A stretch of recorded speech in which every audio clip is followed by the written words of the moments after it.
नमस्कार. इंद्रधनुष्याच्या या भागात आपलं हार्दिक स्वागत.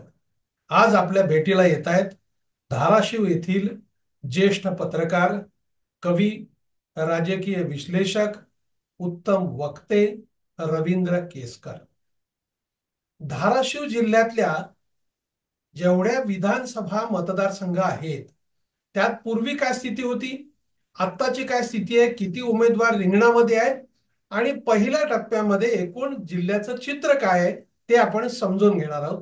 नमस्कार रवीजी, आपलं हार्दिक स्वागत. जरा आम्हाला धन्यवाद दादा. धाराशिव जिल्ह्यामध्ये किती विधानसभा मतदारसंघ आहेत, पूर्वी कोण कोण निवडून येलं होतं आणि आताचं काय चित्र आहे जरा आम्हाला सांगा ना दर्शकांसाठी.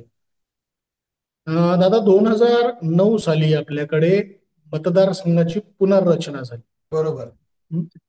आणि मतदारसंघाची पुनर्रचना झाल्यानंतर धाराशिव जिल्ह्यामध्ये पूर्वी एकूण 5 विधानसभा मतदारसंघ होते. त्यातला एक मतदारसंघ कमी झाला आणि 4 विधानसभा मतदारसंघ शिल्लक राहिले. पूर्वी धाराशिव म्हणजे पूर्वीचं उस्मानाबाद, आत्ताचा धाराशिव जिल्हा, हा स्वतंत्र मतदारसंघ होता. कळंब विधानसभा हा स्वतंत्र मतदारसंघ होता. तर कळंब विधानसभा आणि धाराशिव सभा मतदारसंघ हे स्वतंत्र कमी झाले आणि धाराशिव तालुका विभागला गेला. अर्धा तालुका तुळजापूर विधानसभा मतदारसंघात गेला आणि अर्धा कळंब मध्ये गेला आणि एकूण 4 विधानसभा मतदारसंघ आता धाराशिव जिल्ह्यामध्ये आहेत. त्यातले 3 विधानसभा मतदारसंघ हे खुल्या प्रवर्गासाठी आहेत आणि उमरगा हा एकमेव विधानसभा मतदारसंघ आहे जो अनुसूचित जातीसाठी राखीव आहे.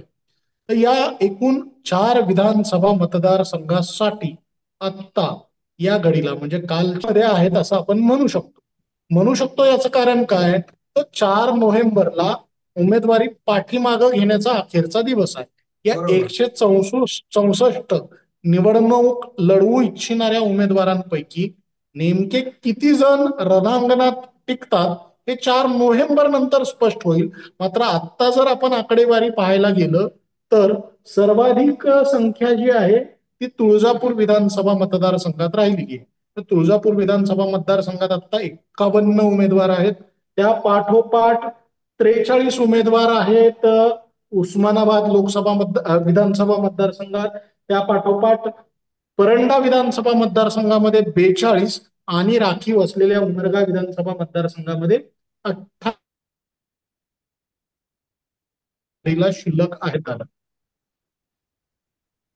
नाही, आता या मतदारसंघातल्या चार चित्र काय आवाज होतं? येत नाहीये. हॅलो. हम्म, हम्म. चार हा. मतदारसंघातलं 2019चं काय चित्र होतं, कोण निवडून आलेले होते? हम्म. 2019च्या निवडणुकीतलं चित्र आणि आत्ताची परिस्थिती याच्यामध्ये जमीन आसमानचा फरक आहे. त्यावेळी आघाडीमध्ये असलेले घटक पक्ष आणि युतीमध्ये असलेले घटक पक्ष हे आता एकमेकांच्या विरोधात दिसत आहेत. पण 2019ची या जिल्ह्यातल्या 4 विधानसभा मतदारसंघाची परिस्थिती होती की या मतदारसंघातून तत्कालीन आघाडी जी होती काँग्रेस आणि राष्ट्रवादी काँग्रेससह मित्र पक्षाची, त्यांचा सुपडा साफ झाला होता. या मतदारसंघामध्ये काँग्रेस राष्ट्रवादी यांना स्वतःचं खातं सुद्धा उघडता आलेलं नव्हतं. या मतदारसंघातल्या एकूण 4 विधानसभा मतदारसंघामध्ये त्यावेळेसच्या शिवसेनेच्या धनुष्यबाण चिन्हावरती एकूण 3 उमेदवार विजयी झाले. त्यामध्ये राखीव असलेल्या उमरगा विधानसभा मतदारसंघातून ज्ञानराज चौगुले, परंडा विधानसभा मतदारसंघातून आत्ताचे सार्वजनिक आरोग्य मंत्री असलेले डॉक्टर तानाजी सावंत आणि धाराशिव विधानसभा मतदारसंघातून उस्मानाबाद विधानसभा मतदारसंघातून कैलास पाटील हे 3 जण धनुष्यबाण चिन्हावरती विजयी झाले आणि या जिल्ह्यात कमळ चिन्हावरती पहिला लोकप्रतिनिधी निवडून आला ते म्हणजे राणा जगजितसिंह पाटील. त्यांनी 2019 मध्येच राष्ट्रवादी सोडली आणि भाजपात प्रवेश केला. स्वतःचा उस्मानाबाद विधानसभा मतदारसंघ सोडला आणि शेजारी असलेला तुळजापूर विधानसभा मतदारसंघ निवडला. तिथे त्यावेळेसचे मंत्री असलेले, जिल्ह्याचे पालकमंत्री असलेले मधुकर चव्हाण यांचं जे तगडं आव्हान होतं त्याला ते सामोरे झाले आणि मधुकर चव्हाणांचा म्हणजेच काँग्रेसचा पराभव करून भाजपानं तुळजापूरमध्ये पहिला विजय या जिल्ह्यातला सिद्ध केला. म्हणजे मागच्या निवडणुकीमध्ये 3 धनुष्यबाण चिन्हावर विजयी झाले आणि एक कमळ चिन्हावर विजयी झाला. राष्ट्रवादीचं घड्याळ आणि काँग्रेसचा पंजा या दोन्ही पक्षाला मागच्या विधानसभा निवडणुकीमध्ये या जिल्ह्यात एकही जागा मिळाली नव्हती. रवीजी, आम्हाला हे सांगा की ज्या तुळजापूर विधानसभा मतदारसंघामध्ये राणाने ज्यांचा पराभव केला होता ते मधुकरराव चव्हाण यांना आता उमेदवारी मिळाली नाही, ते स्वतः बंडखोरी करतायत असं सध्याचं चित्र आहे. तुळजापूर विधानसभा मतदारसंघातलं आत्ताचं काय चित्र आहे? हे तुळजापूर विधानसभा मतदारसंघामध्ये निवडणूक लढवू इच्छिणाऱ्या उमेदवारांची जी संख्या आहे, मी जे आता मगाशी म्हटलं त्याप्रमाणे ती सर्वाधिक आहे. या बरोबर. आता 51 उमेदवार पात्र ठरलेले आहेत. 4 नोव्हेंबर नंतर यातले नक्की किती जण बॅलेट पेपरवरती शिल्लक राहतात हे पाहावं लागेल. त्यानंतर खरं चित्र स्पष्ट होईल. पण आता तुर्तास माजी मंत्री राहिलेले मधुकरराव चव्हाण यांनी आपण निवडणूक लढवणारच असं ठामपणे जाहीर केलेलं आहे. तर 4 नोव्हेंबर नंतर ते खरोखरच निवडणुकीच्या रणांगणात राहतात की नाही हे पाहायला लागेल. पण आणखी एक गमतीची गोष्ट अशी आहे, काल सुप्रिया सुळे यांनी त्यांच्या फेसबुकच्या खात्यावरून जाहीररित्या आमदार राणा जगजितसिंह पाटील यांना वाढदिवसाच्या शुभेच्छा दिल्या. यामुळे त्यांचं एकमेकांमध्ये असलेलं जे नातेसंबंधातलं बॉन्डिंग आहे ते या निमित्तानं पुन्हा एकदा सर्वांच्या समोर आलं. पण त्याला पुष्टी दुसऱ्या गोष्टीची दिल्या जाते आहे. जीवनराव गोरे जे राष्ट्रवादीचे वरिष्ठ नेते आहेत, त्यांनी राष्ट्रवादी शरद पवार पक्षाचा एबी फॉर्म घेऊन तुळजापूर विधानसभा मतदारसंघात उमेदवारी दाखल केलेली आहे. म्हणजे तिथे महाविकास आघाडीने अधिकृत जागा काँग्रेसला सोडली आहे. काँग्रेसचे धीरज पाटील उमेदवार आहेत. आपल्याला डावलून नवख्या धीरज पाटील यांना उमेदवारी दिल्यामुळे मधुकर चव्हाण नाराज आहेत आणि राष्ट्रवादीच्या प्रदेश स्तरावरती काम करत असलेले अशोक जगदाळे यांनीही आपल्याला उमेदवारी नाही मिळाली म्हणून अपक्ष उमेदवारी अर्ज दाखल केला आहे. आणि एबी फॉर्म सह जीवन गोरे यांनी उमेदवारी अर्ज दाखल केल्यामुळे एक मोठा संभ्रम तयार झालेला आहे. मग इथे आता मैत्रीपूर्ण लढत होणार की आघाडीत बिघाडी पाहायला मिळणार हे 4 तारखेनंतर स्पष्ट होईल. आता मात्र खूप संभ्रम तयार झालेला आहे. उमरगा जो विधानसभा मतदारसंघ आहे, जो राखीव आहे, नागराज चौगुले हे मागच्या वेळेला शिवसेनेवरती निवडून आले होते, पण आता ते शिंदे गटात आहेत. तर त्यांच्या समोरचं आव्हान कसं आहे? ज्ञानराज चौगुलेंनी विजयाची हॅट्रिक साजरी केली मागच्या निवडणुकीमध्ये. म्हणजे ते सलग 3 वेळा विजयी झाले आणि आता चौथ्यांदा निवडणुकीला ते सामोरे जाते आहेत. आणि त्यांच्या समोर उद्धव ठाकरे गटाने, उभाटा गटाने प्रवीण स्वामी नावाच्या नवख्या उमेदवाराच्या गळ्यामध्ये उमेदवारीची माळ टाकलेली आहे.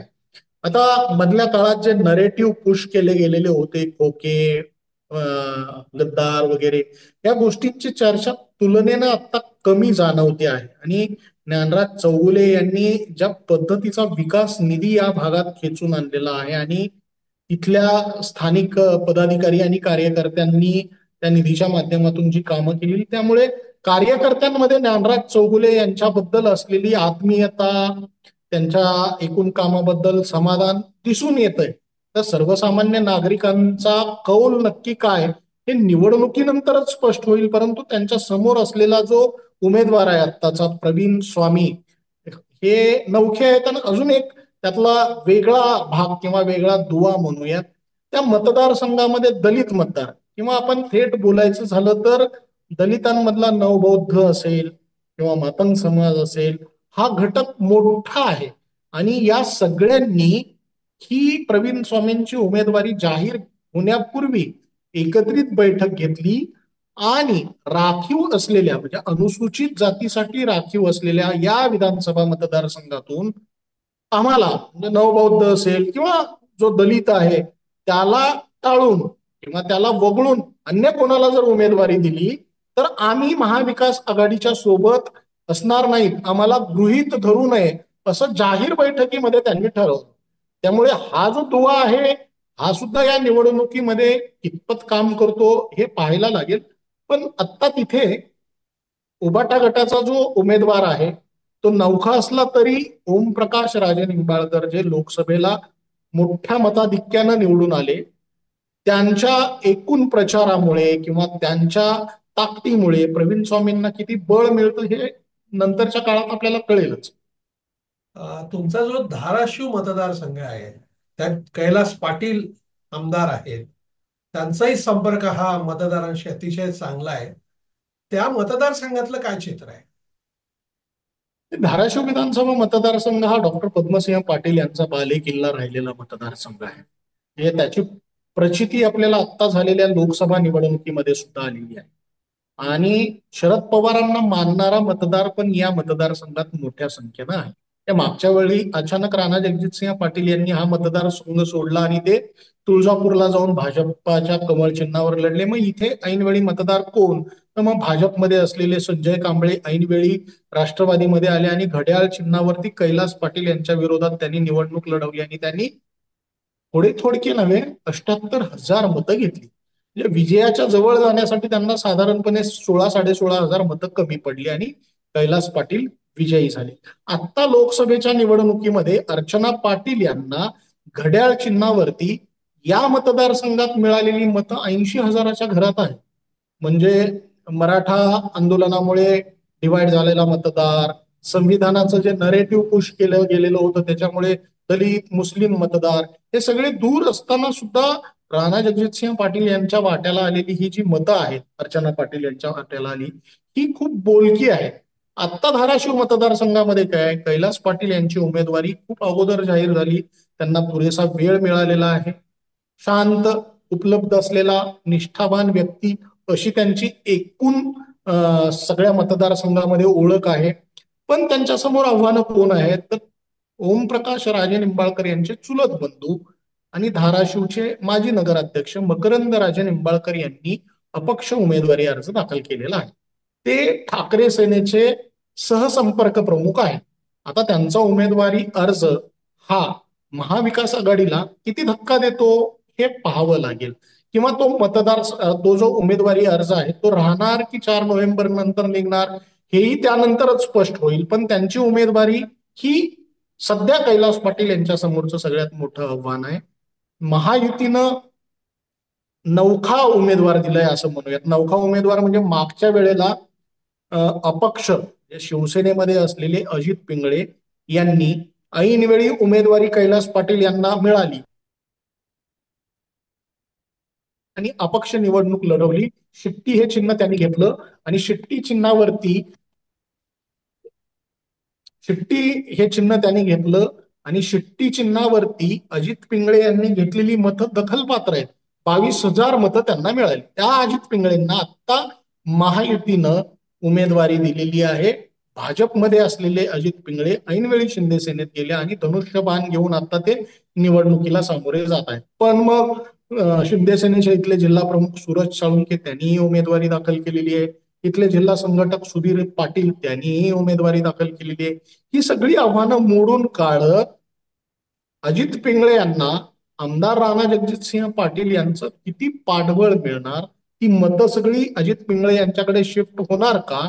आणि मूळ कळमचे रहिवासी असलेल्या अजित पिंगळेंना धाराशिव सारखं मोठं शहर जिथं लाखाच्या आसपास मतदार आहेत ते कितपत ताकदीनं मतं देतात याच्यावर पण सगळी गणितं विसंबून असणार आहेत. पण हेही चित्र 4 नोव्हेंबर नंतर अधिक स्पष्ट होईल की इथे लढत दुरंगी होणार, तिरंगी होणार की पुन्हा मैत्रीपूर्ण लढतीची चिन्ह इथंही पाहायला मिळणार. आता तो शेवटचा मतदारसंघ राहिला तो भूम परंडा. तानाजी सावंत राज्याचे आरोग्य मंत्री ह्या मतदारसंघातून पुन्हा एकदा उभे आहेत. त्यांच्या समोरचं आव्हान कसं आहे? त्यांच्या समोर आता तर हे आव्हान दिसत नाहीये. त्याचं कारण असं, महाविकास आघाडीनं तिथे अगोदर म्हणजे उद्धव ठाकरे गटानं अगोदर तिथे माजी आमदार दिवंगत आता झालेले ज्ञानेश्वर पाटील यांचे चिरंजीव रणजित पाटील यांची उमेदवारी आदल्या दिवशी जाहीर केली आणि दुसऱ्या दिवशी सामनातून ज्यावेळी उमेदवारांची यादी प्रकाशित झाली त्यावेळी त्या यादीमध्ये रणजित पाटील यांचं नावच नव्हतं. मग ते संजय राऊत यांनी अधिकृतपणे जाहीर केलं की प्रिंटिंग मिस्टेक असेल, नावात बदल झाला, राहुल पाटील असं नाव जाहीर झालं होतं आणि मग सांगितलं की ते दुरुस्त होईल. मग ऐनवेळी पडद्याआड वेगळ्याच घडामोडी चालू होत्या. पूर्वी काँग्रेसचा जिल्हाध्यक्ष राहिलेला एक नेता त्याला राष्ट्रवादीत आणून ठाकरे सेनेत आणून त्याला मशाल पेनमध्ये यायचं असं काहीतरी चालू होतं. परंतु मग रणजित पाटील आणि त्यांच्या समर्थकांनी जोर लावला, ते मातोश्रीपर्यंत गेले. त्यांचे इंटरनल सर्व्हे सुद्धा रणजित पाटील यांच्यासाठी सकारात्मक आहेत असं उद्धव ठाकरे यांचं म्हणणं असल्याचंही काही जण सांगत आहेत. आणि मग रणजित पाटील यांची उमेदवारी अधिकृतपणे जाहीर केली. आणि त्यानंतर राष्ट्रवादी शरद पवार गटानं राहुल मोठे यांची उमेदवारी जाहीर केली. माजी आमदार राहुल मोठे यांची उमेदवारी जाहीर केली. आता राष्ट्रवादीच्या शरद पवार गटाकडून तुतारी चिन्हावरती राहुल मोठेंनी ही उमेदवारी दाखल केलेली आहे, मोठं शक्ती प्रदर्शन करीत. रणजित पाटील यांनीही उमेदवारी दाखल केलेली आहे. म्हणजे महाविकास आघाडीचे दोन तुल्यबळ नेते निवडणुकीमध्ये एकमेकांच्या विरोधात उमेदवारी दाखल केलेली आहे. आणि महायुतीकडून एकटे डॉक्टर तानाजी सावंत उमेदवार आहेत. आता इथे जर मैत्रीपूर्ण लढत झाली तर महाविकास आघाडीच्या मतांची विभागणी होण्याची शक्यता नाकारता येत नाही आणि त्याचा साहजिकच फायदा डॉक्टर तानाजी सावंत यांना होऊ शकेल. आत्ताची ही परिस्थिती आहे. पण मग 4 नोव्हेंबर नंतर महाविकास आघाडीतल्या या दोघांपैकी कोण एक माघार घेणार का, किंवा दोघं मैत्रीपूर्ण लढतीला सामोरे जाणार का, हे पाहावं लागेल. त्यावरच परंडा विधानसभा मतदारसंघामध्ये कोणाचा जोर कायम राहील हे आपल्याला स्पष्टपणे सांगता येईल, बोलता येईल. हे पहिल्या टप्प्यातल्या एकूण आता जे काही उमेदवार आहेत, 2019 साली काँग्रेस आणि राष्ट्रवादीचा सोपडा साफ झाला होता. तसा 100% सोपडा साफ होईल अशी स्थिती आता पहिल्या टप्प्यात तरी दिसत नाही. बरोबर का? हम्म. नाही, राष्ट्रवादीला एकच सीट मिळाली. म्हणजे बघा तुम्ही, या मतदारसंघामध्ये महाविकास आघाडीच्या माध्यमातून अ, धाराशिव उद्धव ठाकरे, उमरगा उद्धव ठाकरे, परंडा उद्धव ठाकरे, हे तिन्ही जागा उद्धव ठाकरेंना गेलेल्या आहेत.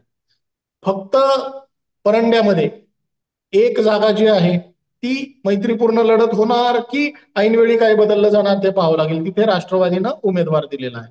तुळजापूर विधानसभा मतदारसंघात काँग्रेसनं उमेदवार दिलेला आहे. म्हणजे काँग्रेसला एक आणि ठाकरे सेनेचे 3 उमेदवार आणि राष्ट्रवादीचा पुन्हा एक, अशी एकूण आत्ताची परिस्थिती आहे.